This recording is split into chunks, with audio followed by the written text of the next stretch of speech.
Hello, and welcome back to the fifth episode of Buzzer to Buzzer, where we're bringing the freshest of sports content.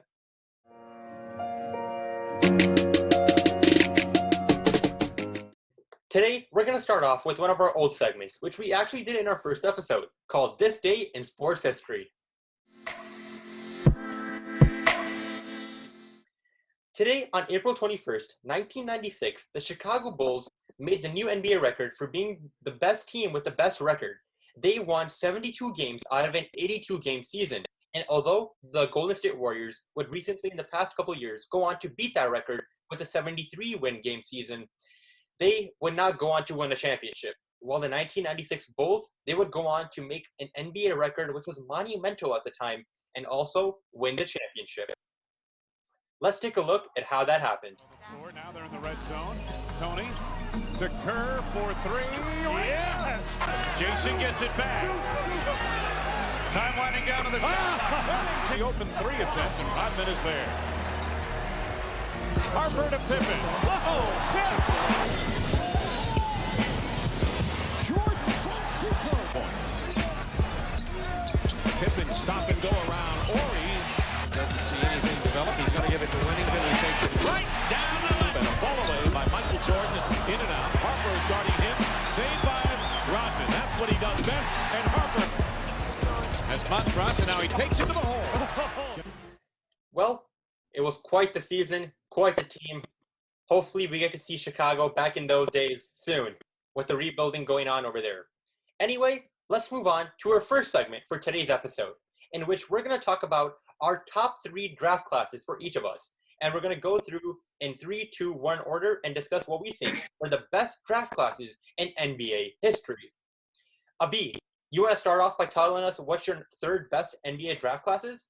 Yep. So my third best NBA draft class is the 1996 class. They had prospects like Kobe Bryant, Really? Steve Nash, and Allen Iverson. Kobe Bryant was one of the greatest shooting guards of all time. Rest in peace, Kobe. Allen Iverson, obviously a great, phenomenal player who just had a really short season, and he's considered one of the best point guards of all time. We have Ray Allen, who I would say maybe behind Steph Curry, is the best three-point shooter of all time. And Steve Nash, obviously with his 2 MVPs, his great basketball IQ as a point guard was just amazing. So I feel like this is definitely the top 3 draft class of all time. Well, Abi, I have the 1996 NBA draft class somewhere in my top 3 list, but at number 3, I got the 2003 NBA draft class. It's stacked, loaded, amazing, future Hall of Famer filled draft class with one of the best NBA players to play the game, LeBron James, who was 35 years old, Dwayne Wade, Chris Bosh, Carmelo Anthony, Kyle Korver, some monumental names who made such a big and lasting impact on the game. I mean, just saying the name LeBron James carries so much weight to that draft class. And considering there were other icons like Dwayne Wade, Chris Bosh, who would eventually even team up together to win the championship, that 2003 NBA draft class was filled with so many championships, so many MVPs coming from LeBron, coming from D. Wade in the finals. All these people are first ballot Hall of Famers, and which is why I believe the 2003 NBA draft class is the third best in NBA history. Yeah, Rayon, you took the words right out of my mouth. This was my third pick as well. Just like you said, because of LeBron, I think they're here. I think some of the talent besides Dwayne Wade and LeBron is a little bit overrated, but I think LeBron and Dwayne Wade carry this draft class up to the third, at least in my order. I'm going to have to disagree with you, Rayon and Orion. I have to go with a B. I think the 1996 draft class is the third best draft class of all time. I think Kobe Bryant, Steve Nash, they highlight a long list of great players to come out of that draft class. And there are 2 draft class, unfortunately, better than them, but that is clearly the third best draft class. All right. Well, Abi, you want to start off with your number 2? Yeah. So as you guys mentioned, my number 2 draft class is 2003. As you guys said, LeBron James, Dwayne Wade, the big 3 in general from Miami, all came from this class. Plus, you got Carmelo Anthony, who's considered one of the best scorers in our generation. Definitely. They're all just great, phenomenal players. Yeah. And yeah, I do believe that 2003 draft class deserves to be the second best class of all time. So it seems like you and I have switched, flip-flopped on our number 2 and number 3. Because on my number 2, I got the 1996 NBA draft class. I believe that the weight, which you explained very well, Kobe Bryant, the late and great, Ray Allen, Steve Nash, Allen Iverson, the weight which these 4 players carry, it, although I'm a big LeBron fan, it does trump LeBron and D Wade and Chris Bosh's value in that draft class. And I believe the impact which Kobe Bryant, Steve Nash had on revolutionizing the game in terms of the shooting guard position, and Steve Nash, amazing all-around point guard. He's shown he's a master at that. I believe that because of the accolades of not only Steve Nash winning 2 MVPs, but the 13th overall pick, Kobe Bryant, who was picked so late, in my opinion, an 18-time All-Star, 2008 MVP, leading the Los Angeles Lakers to 5 NBA titles. I think it trumps it slightly, which is why I put the 1996 NBA draft class as my number 2. Yeah, Rayon, I think I'd have to agree with you on this one. I just think there's more impactful players in the 1996 draft than in the 2003 draft. I think Dwayne Wade and Chris Bosh wouldn't have won without LeBron James. But all these players you see here, Kobe, Ray Allen, Steve Nash, though some of them have not won titles, I think they were overall better players than in the 2003 draft. So I think that's why the 1996 draft, as you said, is probably, in my opinion, rated a bit higher than the 2003 NBA draft. Okay. I can't believe any of you guys have this draft class as your second, third. I mean, the 1985 NBA draft class: Karl Malone, Patrick Ewing, Terry Porter, Delif Schrempf, and AC Green. Critical role players for their teams. Sure, they might not be like the fantastic players like LeBron James or Dwayne Wade, but they're critical players and have helped their teams for many decades. And I feel like that should not be overlooked when evaluating draft classes. So Harsh, are you telling me that a person whose name you can't pronounce has more value than the late and great Kobe Bryant, Ray Allen, Steve Nash, AI? Like, right. Okay. Those are 4 great players that are one fantastic NBA draft class. But I'm talking about the value in this 1985 draft class. They have such depth. That draft class is full all the way to that last pick. You know, they have great players throughout. They have great players throughout that draft class. And sure, they might not have been the primary star on the team, but they were filled with critical role players that helped their teams for many decades. okay, well, you bring up a good point, Harsh. We all have been discussing NBA draft classes. So what do we think? What determines an NBA draft class greatness? Is it the depth they provide, or the amount of accomplishments which they have accomplished in the, like, say, 20 years post being drafted? I think it's important to look at the impact these players have on their team. Sure, they're not the primary star, like Carl Malone. I mean, he had a great impact on his team. But the rest of these players in the draft class, sure, they weren't the primary star, but without them on their team, these teams could have been nowhere near successful. I think we have to look at that impact overall, as many of these players in the 1985 draft class suit that role on their team. You know, it's one of those things which is debated for the ages, right? What matters more? Is it the talent which somebody had coming into the draft? Is it what they accomplished? But in my opinion, I think that the accomplishments matter more than the depth they initially brought. So this is why I think that the 1996 draft class has so much more weight, because these all-time greats like Kobe Bryant, Steve Nash, Ray Allen, they've accomplished so much, countless number of championships, which I can't even count my fingers right now, and countless number of MVPs, finals MVPs, and leading scoring titles, you name it. I think that looking at overall accomplishments has more weight rather than looking at the depth which somebody at one point had, because it doesn't stay consistent for the entirety of their career. Well, anyway, let's move on to our number 1 draft classes. Abi, you want to start off? All right, yeah, Ryan, I would. This is no brainer in my opinion. Like, I'm surprised if all of us don't agree on this. The 1984 draft class, like, come on. Michael Jordan, Charles Barkley, John Stockton, Hakeem Olajuwon. You have the GOAT, MJ, no debate. Yep. He's the greatest player of all time. No debate. No debate. That's bad. Is that a yup? Did I hear a yup? Debatable.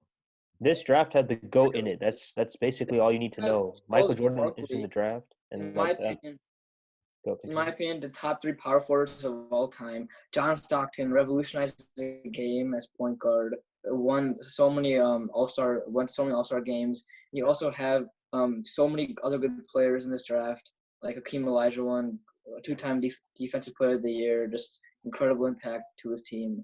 Yeah, that's all I have to say. Well, in my humble opinion, I think the number one draft class has to be the 2018. No, I'm joking. I'm joking. I'm joking. I was about to walk off. I was probably like, Of what course. are you? You know, hands down, that was a joke. Hands down, 1984 NBA draft class. There's no words to say. You know, it's like that response which Arian gave when talking about one of the divisions. He said Patrick Mahomes. In this case, I'm gonna say Michael Jordan. There's nothing else which is needed to say. Michael Jordan, and if he doesn't contain enough value, there's greats like you mentioned. Wait, Ryan, I have one question for you. So now, are you basically saying that MJ's the GOAT? I am not saying. I'm saying MJ is one of the goats of NBA basketball. No, greatest of all time. That's singular. You have to pick one. So you're confirming your belief that MJ is better than LeBron. Correct? I'm not confirming my belief. I plead the fifth. All right. Anyway, let's not get off topic. Yeah, I plead the fifth for that response, Arian. But anyway, back to where I was saying that if MJ doesn't contain enough value, there are players like John Stockton, Charles Barkley, Hakeem the Dream, Olajuwon, man. I mean, great players who have had such a big impact on NBA history and NBA accolade history. I think that 1984, without much explanation, is the best draft class. Yeah, I think what speaks the most for this draft class is how they always competed. I mean, from 1984 to the early 2000s, not late 1990s, they would always compete. And they would always be at the best teams in the league, and they would always be competing. Of course, Michael Jordan got the best of most of them most of the time, but they were always at the top of the league. Yeah. Well, a little bit of debating to do, a little bit more to talk about who is the GOAT on our next episode. But let's transition to our second segment for today. Well, for our second segment today, we're going to be talking about if the NBA season is hopefully able to resume. And we talked about in a previous couple episodes of how we think is the best format for the NBA to resume. So if you haven't checked that out, go check that out. A card is up there in the right-hand corner. But anyway, our topic for today is if the NBA is able to resume, who do we think will win the championship and win it all for the 2019-2020 NBA year? Abi, you want to start off? Yeah, I have two words. Greek freak. Oh my God! No! Oh my God! Oh my God! What are you saying? Milwaukee Bucks. Wait, Stop. If it resumes, the Milwaukee Bucks will win the championship. Stop. I'm gonna be honest, okay? I feel something this season that I didn't feel this season. And I'm not a Bucks fan. I just admire great players like Giannis Antetokounmpo. And especially, Chris Middleton is playing a lot better than he has played last year too. And even though they have lost players like Malcolm Brogdon, who has been essential to the offense, I believe that this year they can change something up and they will win the championship if it happens. Well, Abi, you see, while you like to use feelings, I think that numbers speak more in this situation. Without any debate, I believe that the Los Angeles Lakers will be the 2019-2020 NBA champion. They had a current record before the NBA stopped due to the coronavirus outbreak of 49 wins and 14 losses. They were literally on the peak of their game. The chemistry was binding. They were all playing great together. They had the past 2 weeks, they had beaten a Bucks and the Clippers on back-to-back schedule. They were showing that they were ready. They were getting that playoff intensity ready. LeBron was ready. Avery Bradley, Anthony Davis, Alex Caruso. They were all ready to put on a show. The Lake Show was back. The Lake Show is back. And the Los Angeles Lakers will beat out the Clippers and the Milwaukee Bucks because, firstly, let me address the Milwaukee Bucks. The Milwaukee Bucks do not have enough depth. And they only have Giannis Antetokounmpo, who when he sits down and when he gets locked down, the Bucks are essentially fall down without him. And the reason why, Abi, you might say that their record is better is because of the East. And we all know that the East is much easier than the NBA West. And as for the Clippers, I believe that LeBron James and Anthony Davis duo is going to trump the duo or make any chemistry, which is between Paul George and Kawhi Leonard, which is why the Lakers will be the champions. And the Lake Show is back. You know what's funny, man? You said that you think with numbers, but let's be honest. The only number you can think of is 35, and that LeBron is 35 years old, and this influenced your decision so much. No. And you can't say that LeBron is gonna win because he has AD and like other members like Alex Caruso, bro. Like the Lakers are not gonna win the championship. In fact, I think that the Clippers are gonna beat them in the Western Conference Finals, and it'll be Clippers versus Bucks. No. And the Bucks Yeah, will beat Rand, how many times have the Clippers and the Lakers played this season? They've played, if I remember correctly, 3 times. And what's the record? 1-2 Lakers.